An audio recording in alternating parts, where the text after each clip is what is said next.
Welcome to Webinar Wednesdays with Cadence PCB. My name is Jim Fry, and I'm the Product Marketing Manager for Cadence Allegro PCB family of EDA tools. It's a pleasure to see so many people attending this webinar live. Thank you for taking this specific time out of your day to make this live event special. Also, thank you for all of you who are visiting later as an on-demand presentation. This series of webinars highlights the latest in Cadence PCB 17.2 2016 technology that can help you and your team improve your design while improving your time to market. We welcome your participation to all of what we're doing today, including the live Q&A session. Please add your questions to the GoToWebinar question window. The more banter, the better. We have a group of experienced product engineers standing by to address your questions before we wrap up. And if we run out of time, we will address your questions offline. Recordings of these webinars are available on demand for you to share with your teammates. We are well on our way with our Cadence PCB Back to School series. All of these episodes feature live demonstrations of the Cadence PCB tool in action and promise to give you insights to the latest and greatest ways to get the most out of your tools in your daily work in PCB design. Remember, if you see features of our tools that you'd like to try but are not sure if you have them, please reach out to your Cadence sales and support team for help. We are eager for you to take these insights to the rest of your team by forwarding along links to the on-demand material and making sure everyone signs up for future webinars. Your feedback will influence our future episode content, so don't be shy and send me a note about what you'd like covered. We also would like your opinion about the format and the frequency of these webinars. Send me a note anytime to jimfry@cadence.com. Today's episode focuses on routing. Routing is where you spend most of your time, and that means any time saved here can have a real impact on your total project timeline.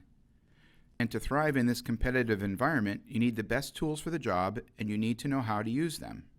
And here at the Cadence PCB team, we share your desire to improve your productivity while always increasing your design quality. And with today's ever faster high-speed interfaces with complex timing requirements, accurate routing demands a large portion of your attention and design time. In today's episode, you'll see how our auto-interactive routing modes empower you to apply your expertise to automate time-consuming routing and tuning tasks.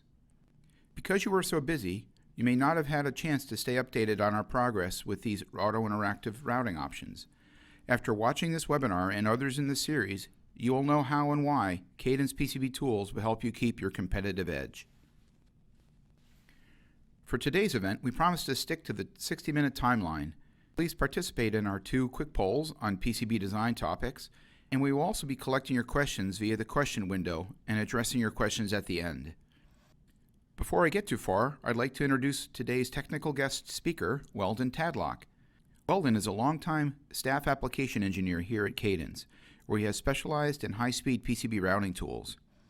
Before Cadence, Weldon focused on design process improvement, including implementing multiple correct-by-design, constraint-driven tool methodologies.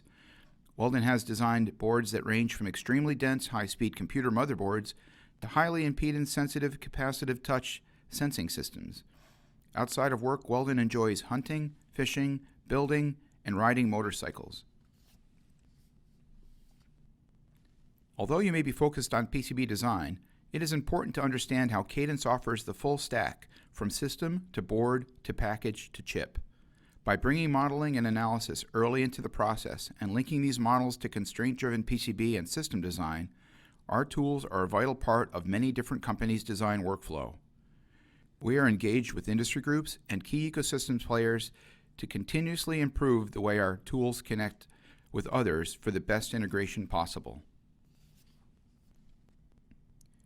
Cadence offers a rich set of tools for constraint-driven design authoring, PCB design, signal and power integrity with a wrapper of library and data management. Our Allegro PCB Designer and OrCAD PCB Designer Professional have basic auto-routing features built in. Users of Allegro PCB Designer can deploy these 3 options to enable additional routing power.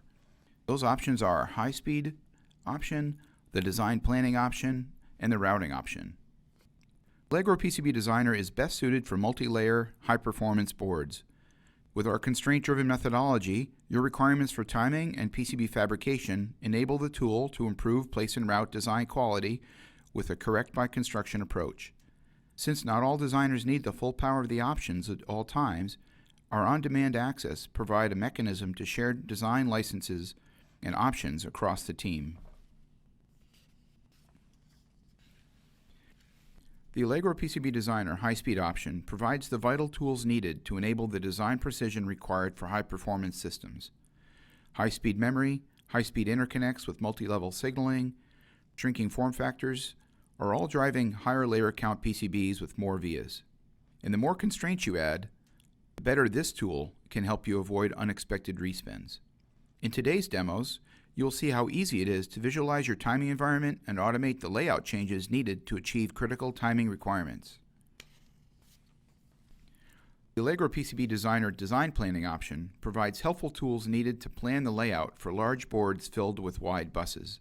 You create bundles and flows to inform the design planning, routing, automation, and you let it do the work. In today's demos, you see how easy it is to plan your bundles, visualize your timing environment, and automate the layout changes needed to achieve critical timing requirements for large bus systems. Again, my name is Weldon Tadlock. I'm a staff application engineer with Cadence Design Systems.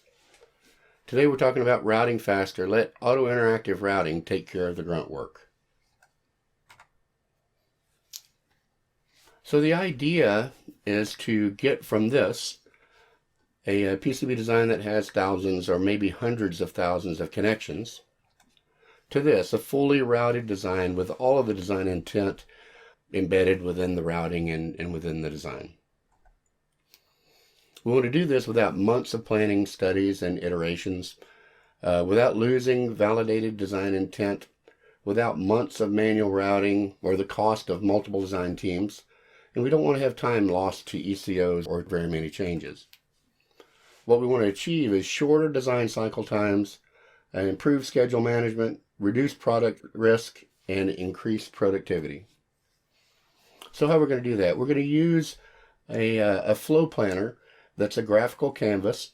That graphical canvas adds a layer of abstraction that simplifies the routing challenge. So what we do is we take those thousands or hundreds of thousands of connections and create bundles. We flow those bundles, and then we plan those bundles to solve the puzzle of the PCB routing.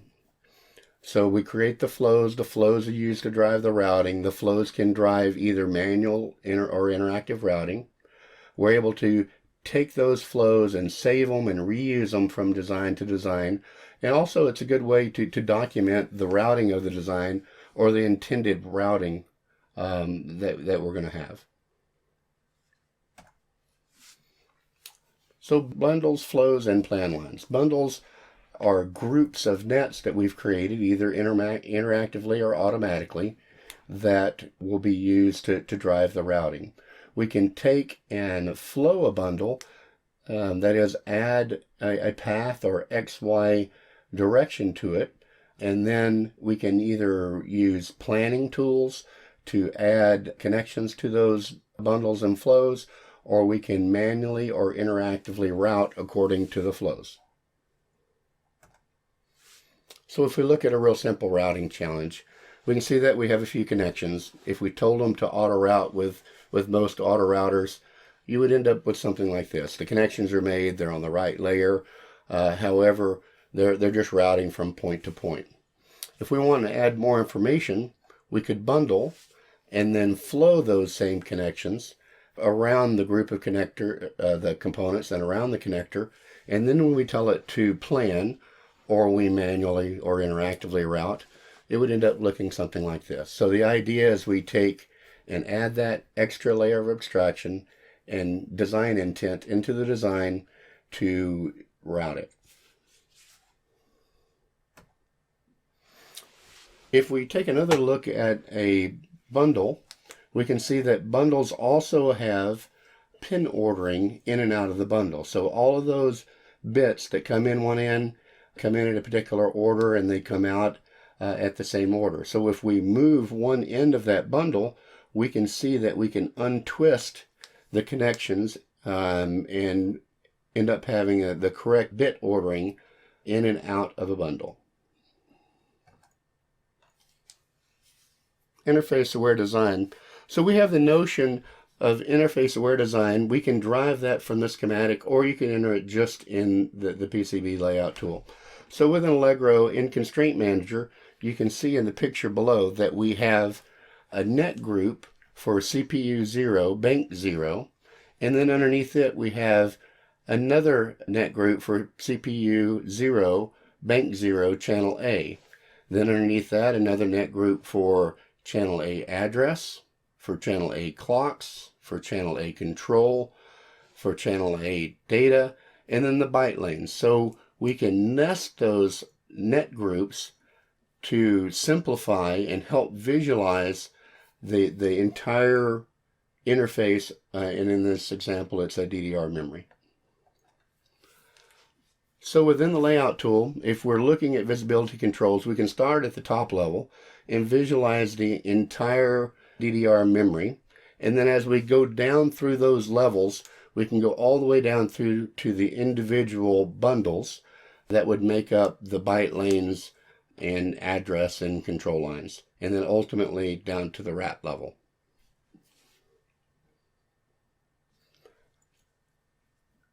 Accelerating your speed to Route Interconnect. We have a new auto-interactive approach that allows designers to use it without changing methodologies. So if I've bundled and flowed, I can either plan or I can interactively route or manually route those connections, and then optimize at the end to add whatever timing or tuning structures that I would want. So there's no change in methodology, whether I'm using the planning tools, manually routing, or auto-interactive routing.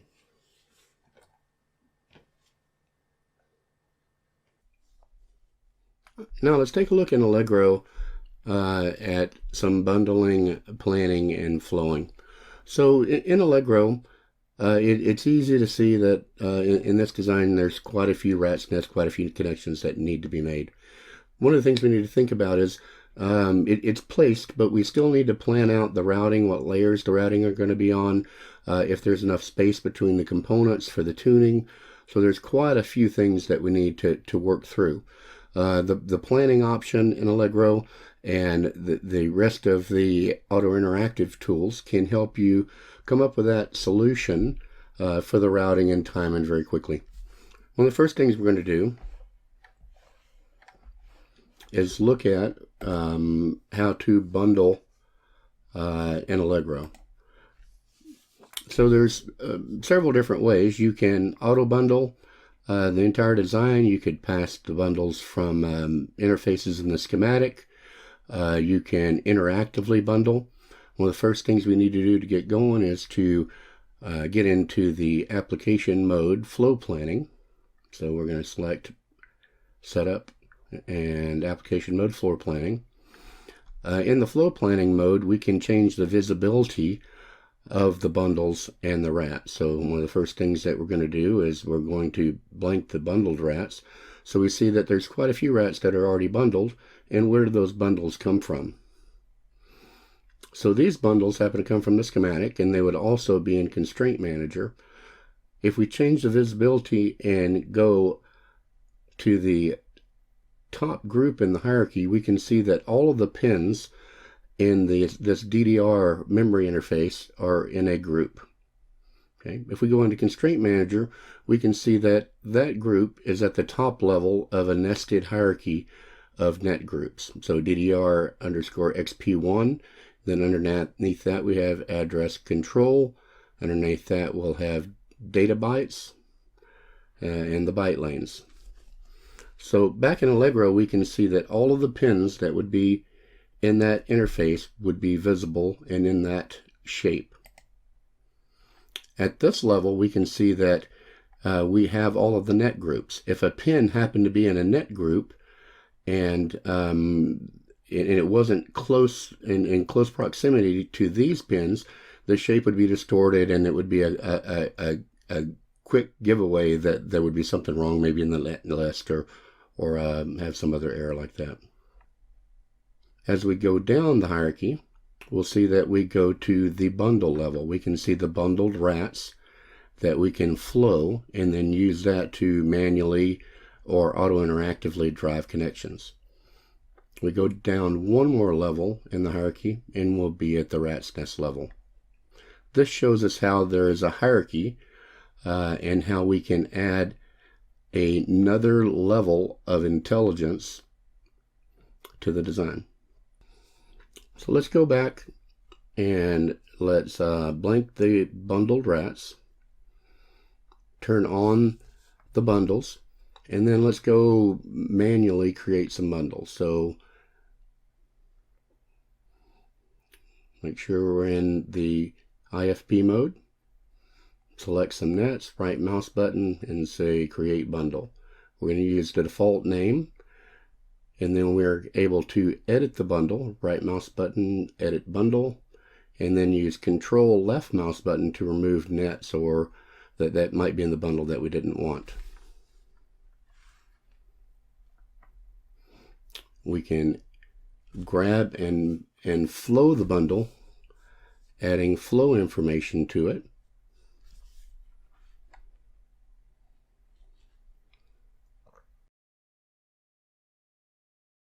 As we go in and look at the bundle properties, we can see that the bundle ownership is the user.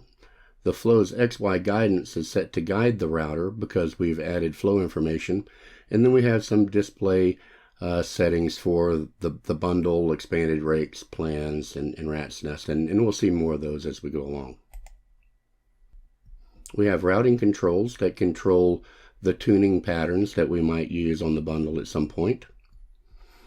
And then we have bundle layer information where we can select one layer on, select a layer, and then add 3 other layers. So we have 4 layers that we've selected to route this bundle on. Next, we'll select these other rat's nests and we'll right mouse button again and say create bundle. Select the automatic supplied name. This time we might have had too large a bundle, so we're going to split that bundle up. First thing we're going to do is assign some layers to it, and then we're going to right mouse button, split layer, use the default name, and then we're going to select the rats that we want to split out of it. That bundle information that we selected for layers will remain in each split version of that rat. So here we see a bundle that was auto bundled. We're going to add some flow information to it.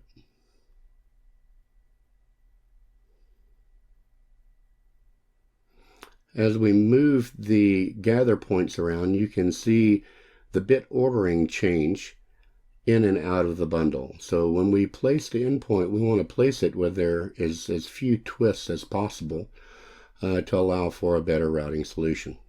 Here I'm going to run some planning passes on it. The first planning pass that we're going to select is Plan Spatial.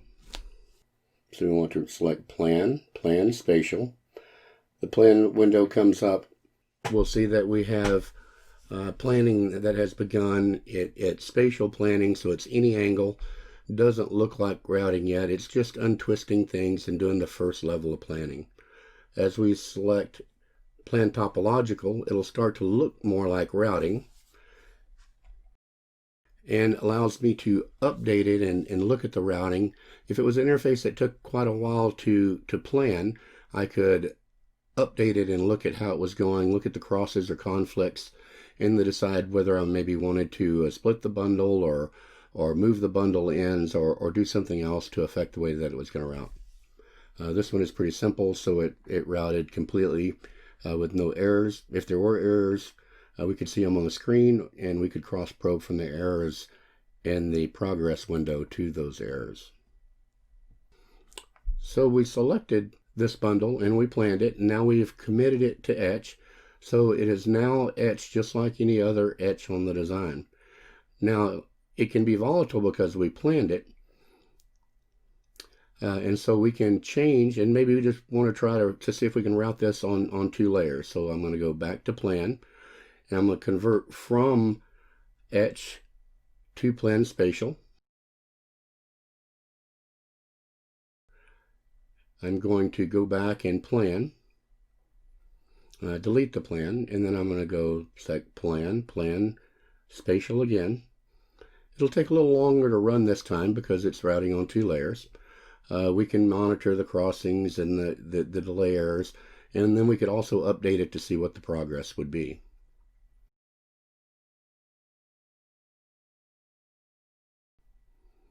We updated. Everything looks like it's going along well. In fact, it's done now.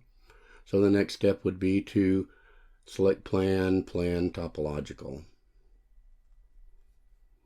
So as it plans, we can still monitor the status. We could still update it to see how things are going, to see if it was maybe wrapping things around too far, and just get a good visual of the quality of the route.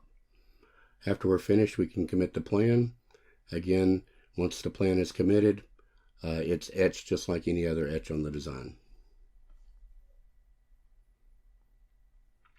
Here we've got another bundle. I'm going to grab the ends of the bundle and slide those over. And we can start to see that if we continued around this part, we could bundle and flow and plan all the interfaces. If this was a routing study, I could quickly figure out how many routing layers I was going to need for this particular part and all these interfaces. It's pretty volatile.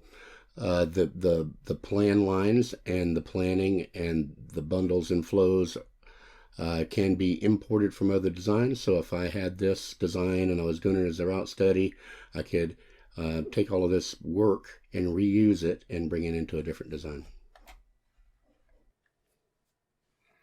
Auto-interactive breakout tuning, AIBT, will help you save time to break out and route.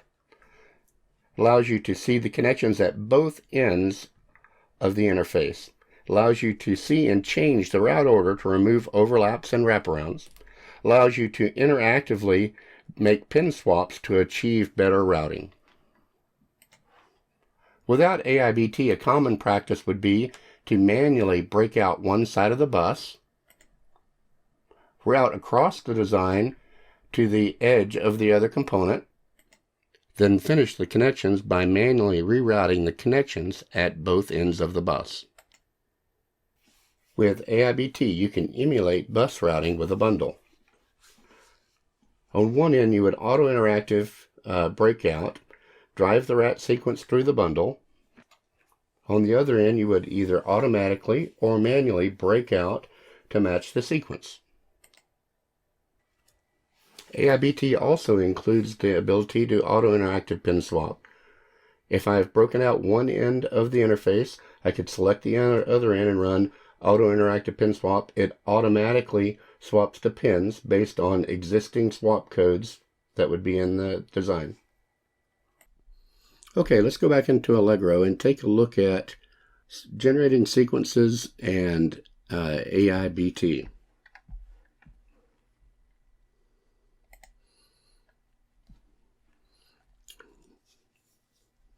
So let's zoom in on a bundle. One of the first things we would need to do would be to get into IFP mode. So we'll select the IFP toolbar. Select the bundle, right mouse button, sequence generate. We've generated a sequence on both ends. We'll do flow edit, sequence edit. And now we can go in and select pairs of rat's nest and swap them. So as I see a cross, I'll select one rat and then the next.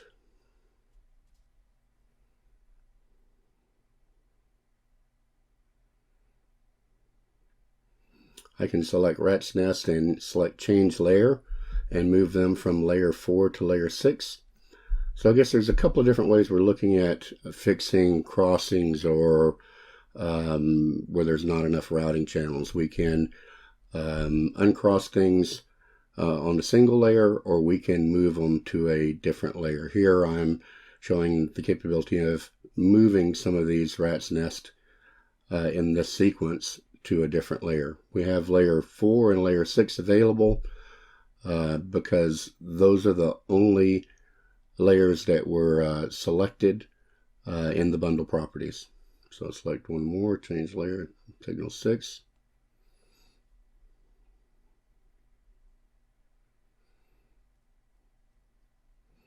So we're going to run flow edit sequence generate one more time, and it untwisted the layer 6 swaps automatically.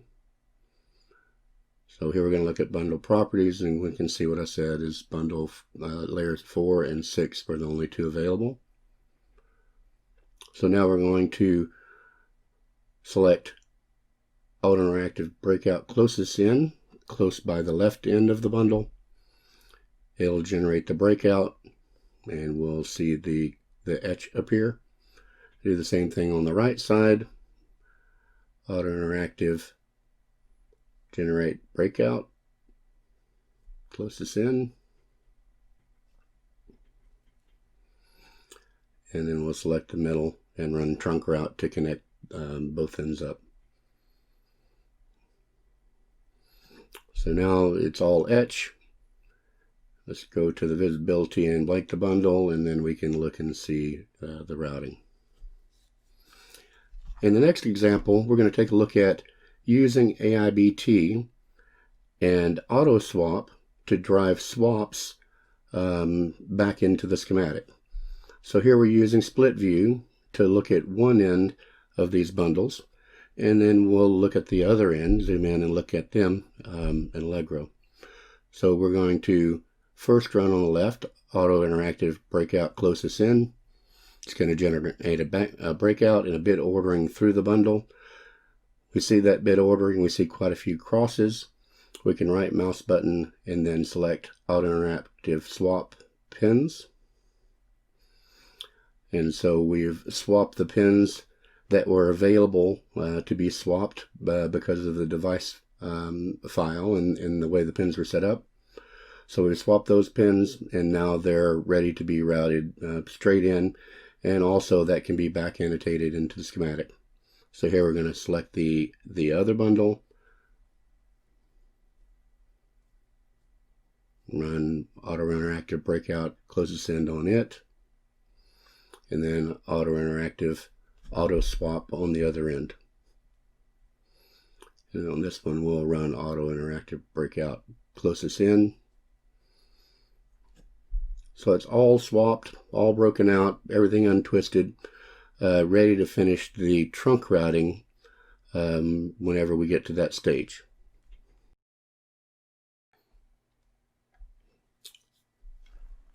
So now let's go ahead and go back and open our design that we've been planning, the DDR3.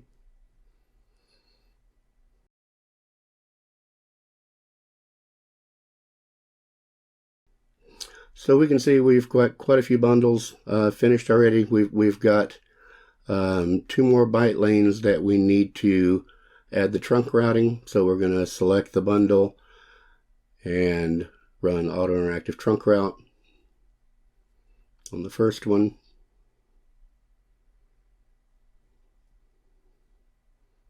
We'll select the next one and we'll run Auto Interactive Trunk Route again.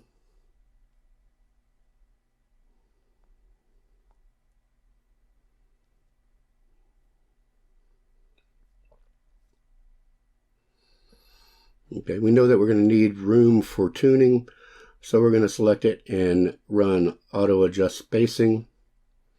We've already ran it at 20 mils, so we'll run it at 20 because it's an easy selection. Remember it in the menu. Run it at 20 again. We could select more and select other widths or other spacing or DRC value as well. Okay, let's blank this bundle. Take a look at the spacing, and then blank all the bundles.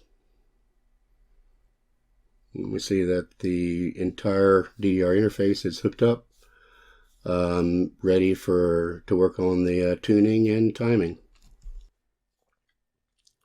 Allegro TimingVision environment allows users to see beyond their physical routing when doing delay resolution. In the same way you could use thermal vision to see heat coming from cracks and seams in a house, you can use Allegro TimingVision to see how your routing is meeting your timing constraints. In this picture you see a routed single layer interface. In this picture, you see the same interface with TimingVision turned on. TimingVision helps the designer visualize real-time routed delay and phase information directly on the canvas. Showing the designer exactly where the errors are reduces trial and error length adjustments. This allows quick and efficient route tuning to shorten time to implement interfaces. You can set the colors to your preference. In this example, the colors are set to solid style, green for satisfies, red for shorter, blue for a small amount shorter, purple for longer, and pink for a small amount longer. You can also see the timing mode pull down, where we have options for DRC or smart timing and phase. We will discuss and go into the timing modes in some upcoming slides. TimingVision goes beyond basic information to aid in timing closure. It uses an embedded timing engine that calculates smart delay and phase targets that helps designers create a strategy to address the timing issues. It provides real-time feedback in the form of color-coded timing and phase information. It has cursor over data tips that give you information like the current length, group, minimum max target, smart target, and critical signal. Auto-interactive delay tune and auto-interactive phase tune combine with TimingVision to reduce manual work and to reduce time to design completion. Simply put, green is good, red is short, and yellow is long. Now let's talk about the timing modes. Online mode displays the signal colors with direct reference to constraint manager data. When you're manually tuning in online mode, you get direct feedback on the affected areas while keeping an eye on the target net. If the group is a match delay without a target set, you can use the heads-up meter to adjust the lengths.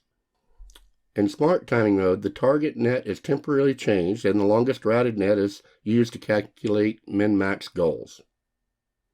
In many cases, this allows for the overall routed solution to be shorter while still meeting the timing constraints. This example shows DRC timing mode for a match group without a target net. Net coloring stays the same even though the three signals have had some tuning. Signals should be tuned in a particular order to meet timing and avoid wasting time. Heads up helps by displaying a low and a high to create a range for the lengths.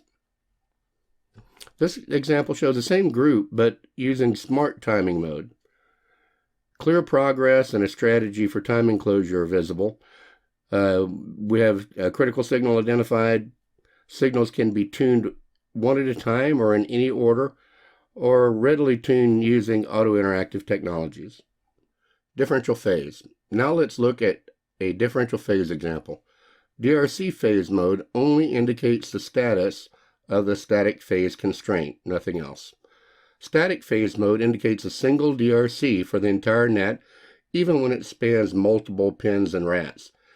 It shows more restrictive of static phase or timing constraints like match group tolerance that can affect phase skew. DRC mode shows the entire net is not meeting the static phase rule. Smart mode shows which C-line of the net should be modified to meet the constraint. Smart mode indicates a need to meet the higher match group tolerance of plus or minus 4 mils on each rat. In this picture, we're considering a group of nets that need to match with a plus or minus 20 mils. The target net is currently 500 mils, which gives you an initial target of 480 to 520 mils. The longest net in the group is 700 mils long. Without smart timing, you could lengthen the target net or try to shorten the longest nets to meet the rule. With smart timing mode, the longest routed net is temporarily selected as the critical net. This gives us a target length of 660 to 700 mils. Smart target simplifies and removes some of the manual operations. Auto-interactive phase tune. Auto-interactive phase tuning allows diff pair requirements to be easily met. It works for both static and dynamic phase compensation. The user selects the compensation technique, then the routing changes are made automatically.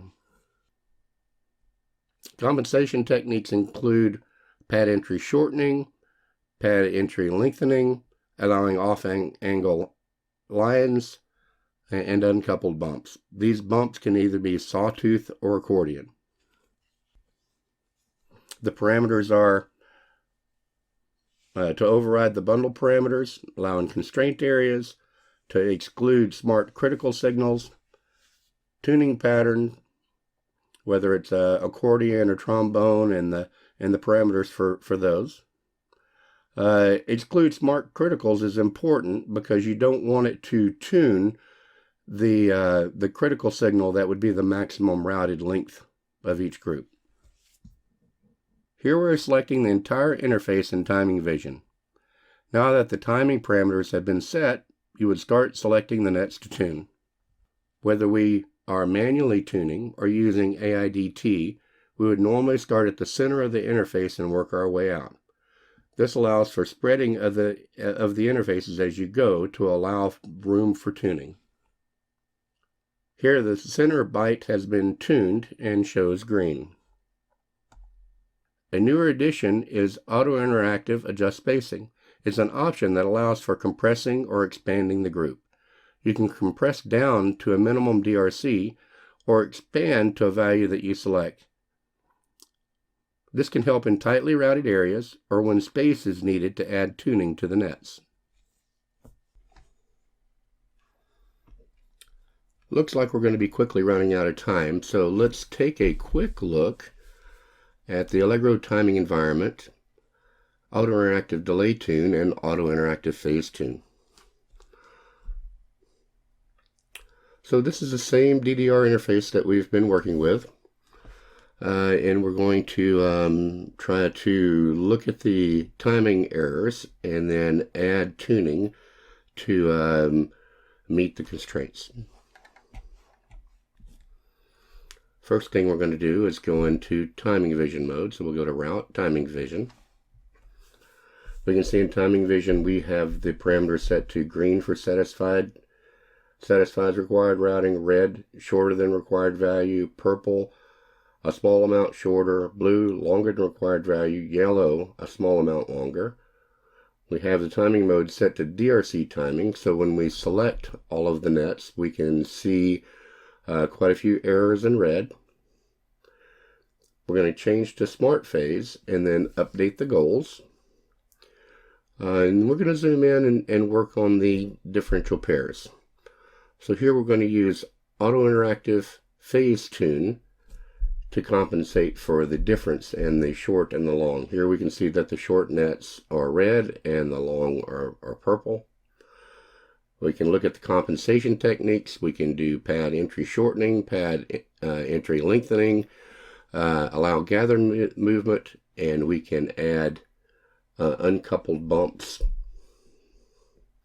Here we're going to start off by with off angle segments off. As we select the differential pairs, we can see that the compensation allows them to go green. This one particular pair we need to allow off angle segments to get the compensation to go green. And the last one we need to allow uncouple bumps to adjust for the difference in the timing.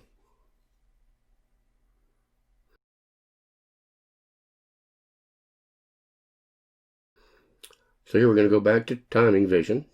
We're going to change to DRC timing, and we're going to take a quick look at just the address bus. Okay. So here we're in DRC timing. If we start to add tuning to a net, we can see either the data tip or the heads-up display gives us information about how to tune that one particular net. However, we're doing so in the blind. We really don't know, what the entire interface looks like. So if we get over to this blue trace, we can see that it's already too long, and there's really no way to shorten it. So it's not a really easy solution. So now we're going to go back to TimingVision. We're going to change it to DRC Smart Timing.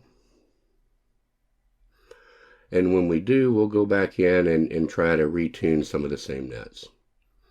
So as we add timing structures, we can see that the heads-up display now gives us a goal, and that goal drives us and is set to the right goal for the entire interface.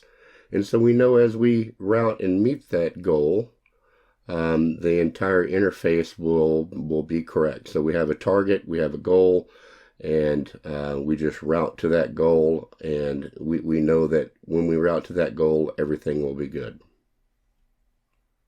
And go green.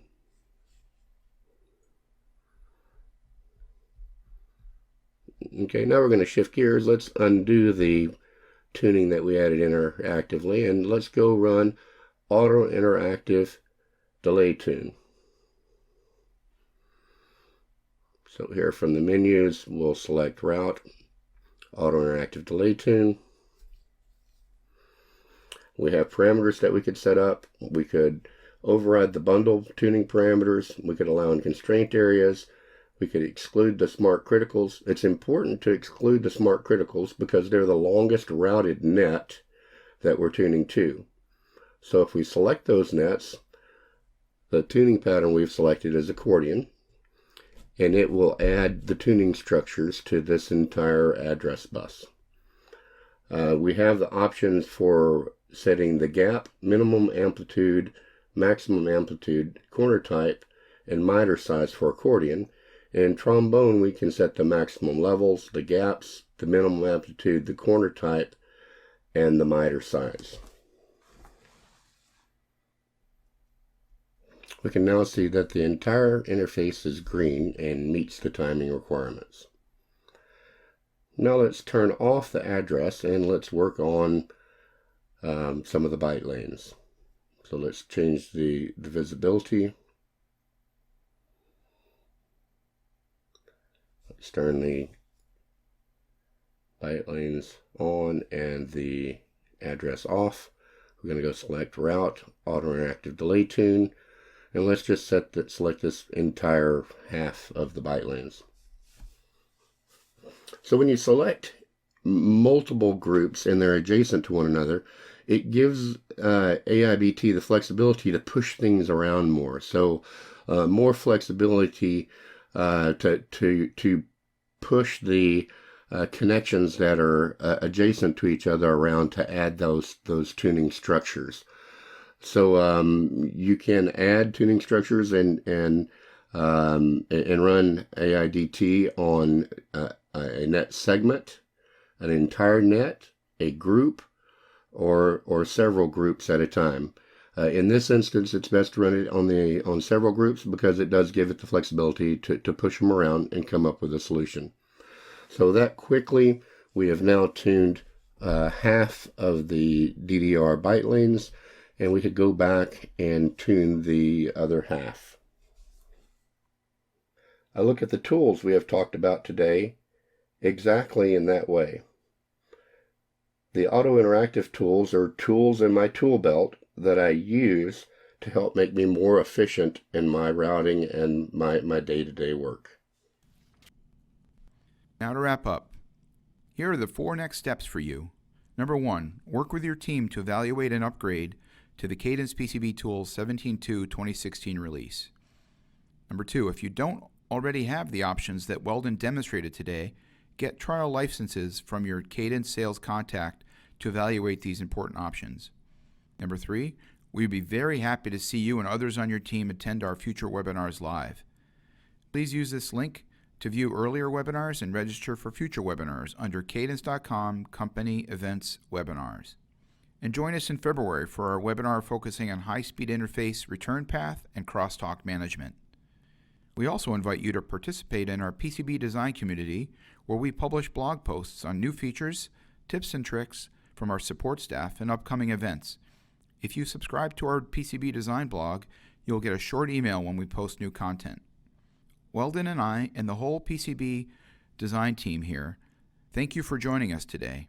We look forward to seeing you again at a future webinar or local event.